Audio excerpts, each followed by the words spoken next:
일부 언론들이요, 주로 무슨 경제에 민감한 언론들이 그럽니다. 한국은행이 구조조정이 한시가 급한데 한국은행이 지름길을 놔두고 둘러가자면서 한국은행이 한국판 양적 완화라고 부르는, 한마디로 기업 구조조정을 하는데 조선해운 쪽에 이 한국은행의 발걸력을 동원해서 돈을 대주자라는 부분에 소극적인 입장을 취하고 국민적 합의, 국회 동의를 이야기하는 부분에 대해서 거부했다고 이야기하면서 막 공격을 해대고 있습니다. 경제가 위기고 죽어가는데 한국은행이 원칙을 따지고 있다 이러는데요. 저는 한국은행이 잘하고 있다고 봅니다. 왜 그러냐? 지금 모든 일은 법에 따라 해야지요. 아무리 급해도 그렇지 않습니까? 지금 한국은행은 이 돈 빌려줘가지고 조선해운에 있어서 떼어서 망해가는 산업은행이나 수출입은행에 돈을 직접 대줄 수 있는 방법이 없습니다. 한국은행법은 정부가 발행한 국채 또는 정부가 원리금 상환을 보증한 정부 보증채만 매입할 수 있도록 되어 있습니다. 수출입은행에 출자하는 것은 가능하지만 산업은행 출자나 산업은행 금융채권을 갖다가 사는 것은 불가능한 겁니다. 그래서 정부가 법을 개정하겠다고 나온 것이고, 그래서 한국은행은 개정해라, 국회 동의가 필요하다, 그렇게 나왔는데 왜 이렇게 난리를 치는 겁니까? 똑같은 소리 하는 거 아닙니까? 자, 그런데 지금 더민주당하고 국민의당이 이거는 한국판 양적 완화는 아니다라고 반대하고 나오고 있습니다. 자, 그렇다면 어떻게 해야 되겠습니까? 그러면 야당을 설득을 해야지요. 한국은행하고 싸울 문제가 아니지 않습니까? 한국은행이 당연히 이런 자세를 취해야지. 정부가 한국은행을 마치 곳간에 쌓아놓은 금고지기처럼, 야, 돈 한 1조 풀어, 2조 풀어, 3조 풀어, 줬다 쓰게. 자, 양적 완화를 통해서 불특정 다수에게 돈을 뿌리는 것도 아니고, 뻔히 특정한 대기업, 조선해운 쪽에 5개의 메꾸자고 돈을 거기 갖다 쓰겠다고 하는데, 한국은행이 돈을 째가닥 찍어서 거기 갖다 쓰라고 산업은행과 수출입은행에 던져주는 것은 법에도 없는 행위이고, 이런 식으로 특정 기업을 위해서 돈을 쓰는 것은 정부의 재정에서 투입을 해야 되는 게 맞죠. 그러면 재정이 부실해져서 이 쓰레기 처리 자금을 재정에서까지 갖다 써야 되겠냐고 언론이 이야기합니다. 아니, 그러면 쓰레기 처리 자금을요, 한국은행이 찍어내서 갖다 쓰는 건 맞습니까? 그야말로 모랄 해저드죠. 당장에 네 돈도 내 돈도 아니고 새로 생기는 돈이니까 아무 문제 없다라고 경제를 이런 식으로 인식을 하고 있는 언론들이 웃기는 놈들 아닙니까? 당연히요, 빚을 잡고 그 빚으로서 메꿔야죠. 이건 어쩔 수 없습니다. 국가 부채가 90조가 늘어나더라도 저는 일단 구조조정 자금 지원하는데 반대하고요. 망하게 놔둬야 됩니다. 실업자가 늘어나든지요, 어떻게 되든지 대마불사가 안 된다는 걸 이번에 한번 보여서 망하고 그 다음에 재산 팔고, 그래서 그냥 빚잔치 해야 된다고 봅니다. 뭐 어떤 노동자분이가 저보고 뭐 험한 욕을 달아놨던데요. 노동자는 어쩌라고. 아니, 지금 이 나라에 중소기업이 어디고 가보세요. 내일부터 나오지 마라 하면 다 못 나갑니다. 주인이 내일부터 문 닫는다면 그걸로 끝입니다. 그동안 잘 받아 드셨잖아요.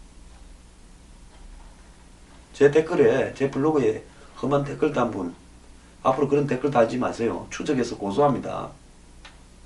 협박으로요.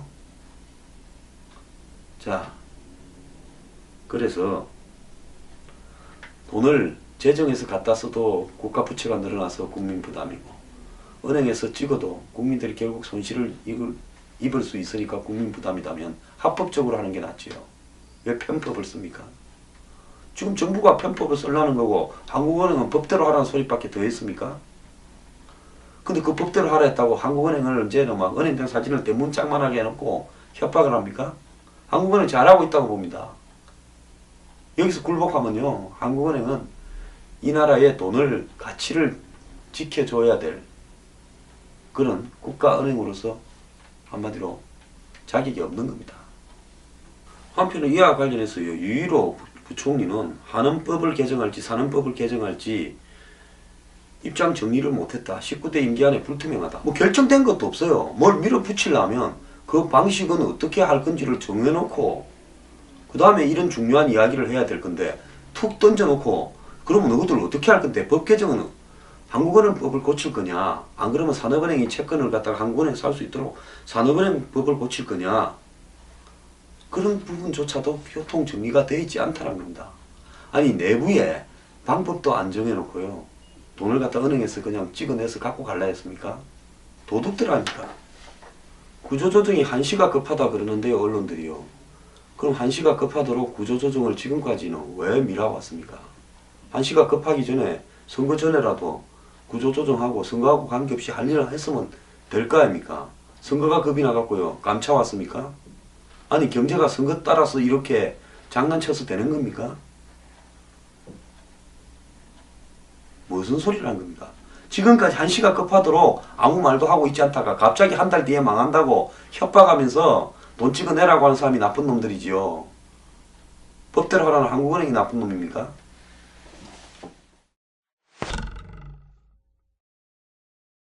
검찰이 방산업체 2사 차장을 특경법상 사기 횡령 혐의로 구속했다는데요. 검찰에 따르면 이 차장인 박씨가 군에 납품할 무기 부품의 단가를 11억 가량 높게 써내 그중 9억 5천만 원에 가까운 돈을 빼돌렸다 이렇게 이야기하는데요. 이 경남 창원에 있는 이 이사는 K-21 그러니까 이 보병 전투 장갑차 K-10 탄약 운반 장갑차 등에 들어가는 부품을 납품하는 회사라는데요.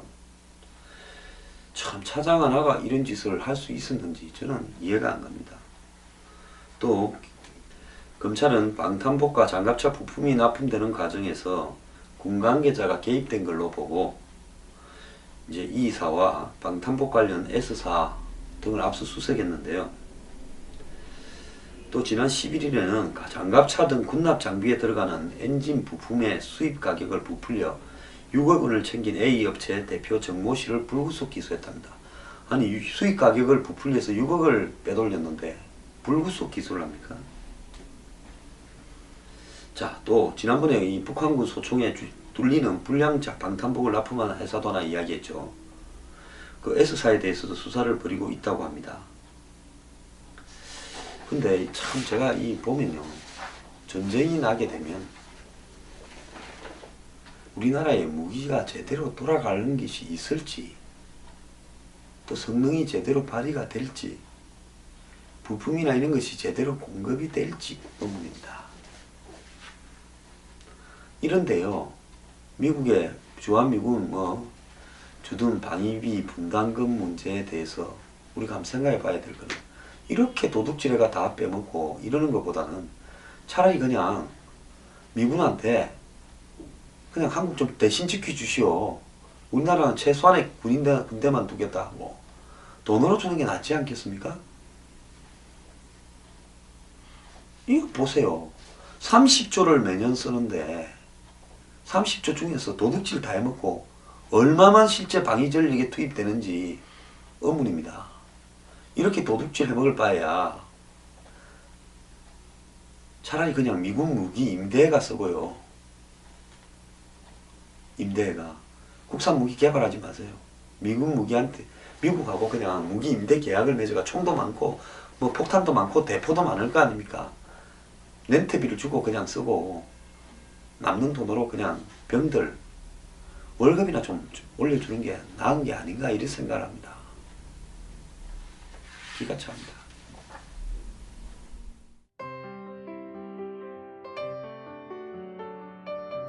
뉴스 브리핑은 저나 미래경영연구소 혼자만 하는 것이 아니라 대중들의 힘으로 정론 방송을 만들어가기 위한 일종의 국민 계몽운동이라 생각하고 있습니다.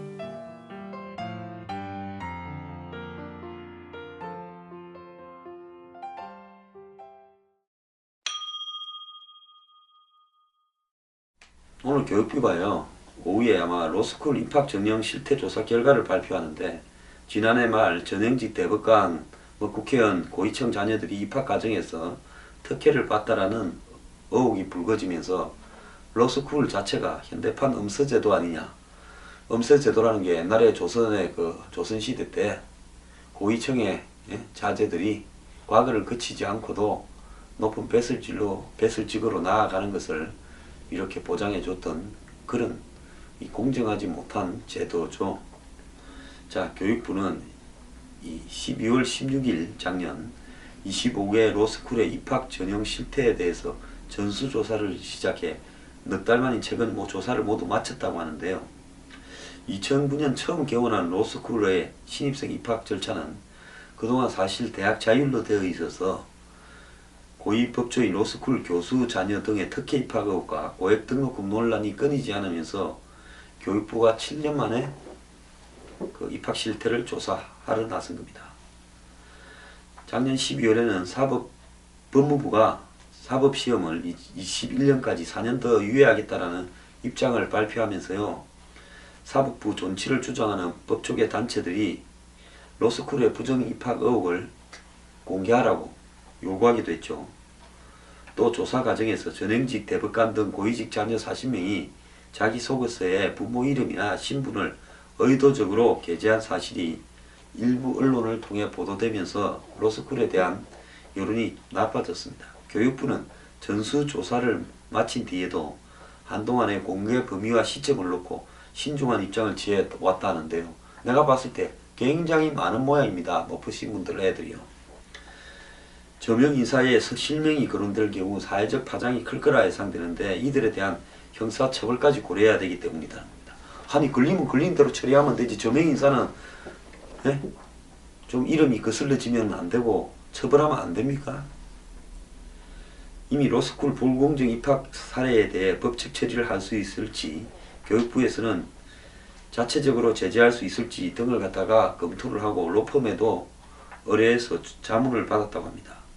이 때문에 교육부가 조사 결과를 발표하더라도 특정 대학의 이름을 비롯해 불공정 입학이 의심되는 학생들의 이름, 부모 이름을 공개하지 않을 가능성도 있다고 합니다. 뭔 소리입니까? 완전히 공개를 해야 됩니다.